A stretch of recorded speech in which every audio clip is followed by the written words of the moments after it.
Today, we're making cheesesteaks. These cheesesteaks are so simple to make, they're fun to make, and they taste good. Here's what you're gonna need. You're gonna need some thinly sliced steak. If you cannot find this, feel free to use the name brand that's called Steakums. It's beef. It's just shredded beef that's frozen. You're gonna need some good sub buns and your favorite cheese. So the cheese that I'm using is what I like to call the creamiest cheese. It's yellow American. It melts perfectly. It's perfect for a good cheesesteak. You're gonna need some mushrooms if you like them. Not everybody likes them, but I do.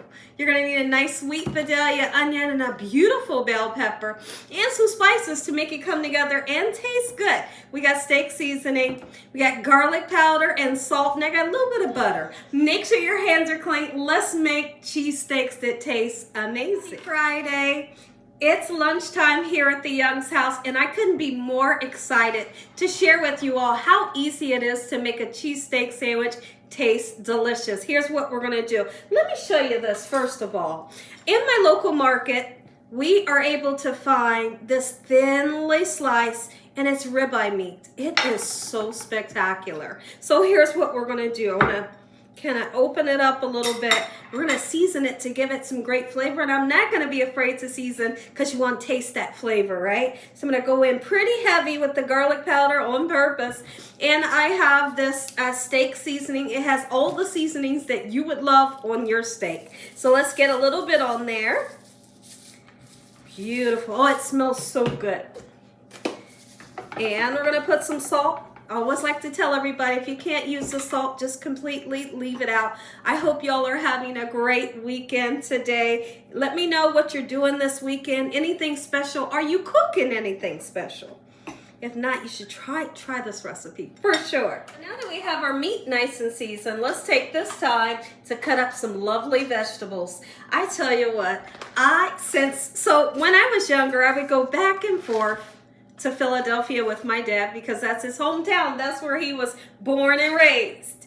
And of course he took me to taste all of the cheesecake places, you know, this old cheesecake. And I have yet, every place that I've ever lived, I have yet to ever find a cheesecake that tastes like the ones that are in Philly. Oh my goodness, so a big shout out to Philly and their lovely cheesesteaks. That was absolutely amazing. So when I was a kid, we would order it and it would have the cheese sauce on it. You know, kind of like a Cheese Whiz. And I put a little bit of ketchup on it. Me and my dad would sit in the car and we would eat Philly cheesesteaks that tasted so good. We would get done with one in the car and then my dad would look at me. He'd say, "You want another one?" I'd say, "Yes, I want another one so I can eat it later." I'll go ahead and chop up some veggies. What I would always order on my Philly steak and cheese is the onions, the bell peppers, and the mushrooms. For me is a must. It tastes good and it looks gorgeous, you know? And so what we're gonna do is we are going to saute up these vegetables right in the same pan with the meat, okay? Lovely. I don't need too much onion or too much bell pepper. You can see how much meat I have, right? Okay, so now I need to wipe my eyes because these onions have my eyes watering like a waterfall. I'll be right back. I got my eyes under wraps, but just a little bit. So now I'm gonna put the bell peppers and I'm gonna chop them down about the same size as I did the onions.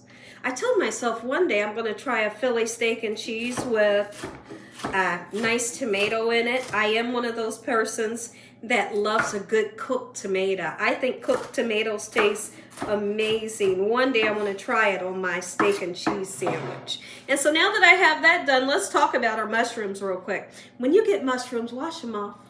Wash them off. You can use a very clean, brand new toothbrush, right? And dust it off, okay? Or take a damp paper towel and clean your mushrooms off very well because they will have mud and, you know, maybe some sand and dirt on them. All right. Ooh, I tell you one thing, that onion did a number on my on my eyes.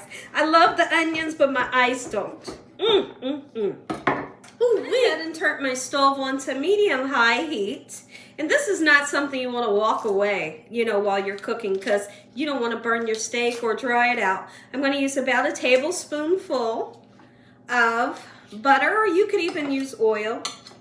Okay, once that gets nice and melty, we're gonna put our meat in, and we're also gonna put the vegetables in at the same time. Because our meat is super thin, it does not take forever and a day to cook. So when we would be in Philly, my dad would say, "What you want for dinner?" And I would say Chinese, and he would take me to Chinatown. And I can definitely admit, same thing, I have never tasted Chinese food where I have ever lived that tastes like the Chinese food in Chinatown in Philadelphia. Oh my god. I mean, I think Philadelphia might have turned me out. Taste bud wise. And when it was evening time, my dad would say, "Let's go get some water ice." You know, he doesn't pronounce water like I do. He pronounces it water. And so they have something called water ice, and what it is it's a shaved ice, almost like what we call a slushie, but it's much better. And it's flavorful. All the different flavors you could imagine: pineapple, cherry, you know, blueberry. And we would get that, and we would stand right in the street and drink it or eat it, you know, kind of with a spoon. And it was the best you have ever had. And put our vegetables right in. Got that heat turned up.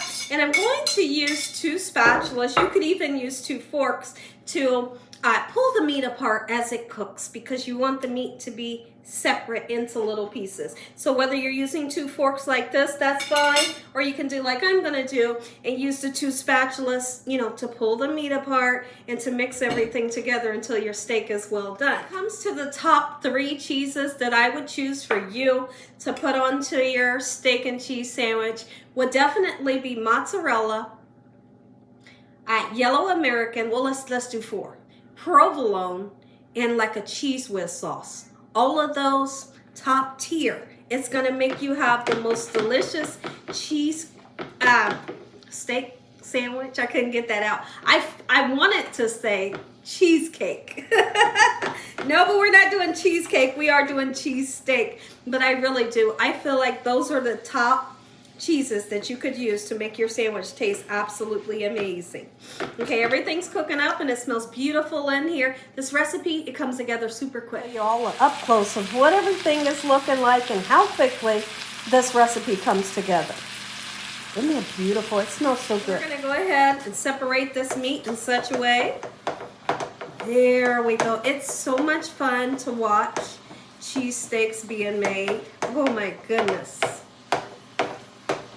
Do you guys make cheesesteaks at your house? I'd love to hear from you. And if you do, how do you make yours special? I wanted to make onion rings with these, but I forgot I didn't have any. I thought that I had some in the freezer, but I didn't. So we're just gonna have these. And then while we're eating these, we're gonna sit down and watch a couple movies as a family in the basement. So today is super special and I'm excited because it's in the 90s outside, so ain't no reason to go outside, right? Absolutely. Granted, these are not Philly cheesesteaks. These are cheesesteak sandwiches, Gina Young style. So I figured what I can do to give it a nice little twist, we're putting A1 sauce on this steak because A1 sauce is made for steak and I know it's gonna be delicious. I'm not gonna overwhelm it. Just that little bit right there, I feel like it's gonna really bump it up and make it taste good. So once this steak is nice and done, we're going to lay our desired amount of cheese right here on the steak, let it get nice and melty and into the bun. When it comes to your bun, you can decide whether you want to toast it or not. I'm not gonna toast it. I want my buns to be nice and soft. I knew it was gonna be good. I tried the steak with the sauce on it. Oh my goodness, so delicious. So when you make yours, try it that way. Now we can put our cheese on top. I love this cheese, y'all. I know you see me use it all the time, but it just melts perfectly and it's so creamy. Yeah, a lot of people like to use shredded cheeses. I do, you know, and I still use shredded cheeses, but most of the time when you come to my house, I have the yellow American cheese. It's just so delicious to me, you know, and it melts perfectly every time. All right, I'm gonna load it with the cheese. I don't wanna skimp on the cheese. Actually, I need about 2 more pieces. If you want to, you can take a lid or you can take a little bit of foil and kind of tint it until your cheese gets nice and melted. Extra cheese on there. At this point, go ahead and turn this down a little bit. That residual heat from the meat, oh yeah, it's melting the cheese, and I'm gonna show you. See it? It's happening. Yes, it's happening. I might be feeling a little tiny bit of ketchup on the top, like I used to do as a kid. Maybe. But you know, when I think about it, I might not need it because I put the A1 sauce on there. One more piece of the cheese. There we go. When I come back, we're going to assemble this sandwich, and guess what? I'm going to give you up close. You're going to get that first bite. Looking. When everything looks just like this, that's where we're going to slide it into our buns. Take a look at that. Let's make up 2 sandwiches, and we'll do it together. Oh my goodness, are you kidding me? Load the meat on. What's great about cooking at home and not going to your local restaurant to pick it up? Number 1, they're going to charge you an arm and a leg. Number 2 is you can make this like you like. Put all the veggies in it you want. If you ask for extra cheese, do they really always put it on there for you? No, they never do, right? But when you make it at home, you can make it just like you like. And that's what I did today. Oh, my family's getting ready to love these.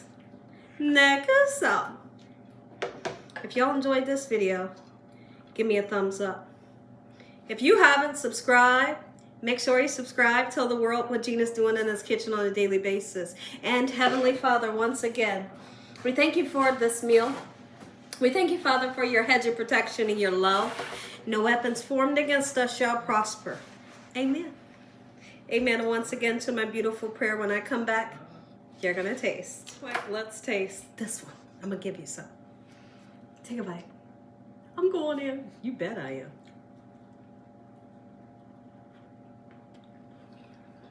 am.